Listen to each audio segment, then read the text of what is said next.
Thriller গল্প, রহস্য। সেদিনের পর থেকে আজও চিন্তিত থাকে সুকান্ত। সে কোনোদিনও সেই স্মৃতি ভুলতে পারবে না। পৃথিবীতে দুই কিসিমের মানুষ হয়, ভালো ও মন্দ। এছাড়া মানুষ পাবেন না। মানুষ যেমন দুই কিসিমের, তাদের উদ্দেশ্যও দুই কিসিমের হয়ে থাকে, ভালো ও মন্দ।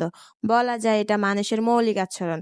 এরপর এসবের সংমিশ্রণে বের হয় আরো কিছু স্বভাব।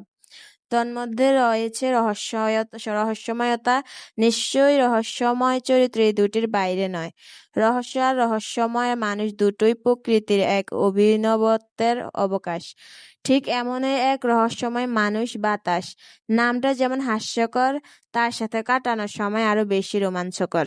সবচেয়ে বেশি রহস্যময় ছিল সেই রাত। সে যেন রহস্যের এক জ্বলজ্যান্ত প্রমাণ। তার সাথে আমার দেখা যখন হয়, তখন থেকেই রহস্য লাগে সবকিছুতে।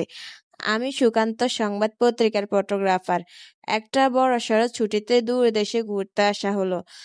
রায়না নামে এক নদীর তীরে অবস্থিত উক্ত গ্রাম। সেখানেই প্রথম দেখাটা হলো। আমি নদী পার হব। নাওর অস্তিত্ব নেই চারিদিকে। মনে হয় এপারের লোকের ওপারের যাতায়াত খুবই কম, তাই হয়তো নৌযান নেই। হঠাৎ লক্ষ্য করি কিশোর বয়সী এক ছেলে কলা গাছ কাটছে। তাকে ডেকে জিজ্ঞাসা করা যায় ওইদিকে নৌকা পাওয়া যাবে কিনা। আমি ডাকলাম।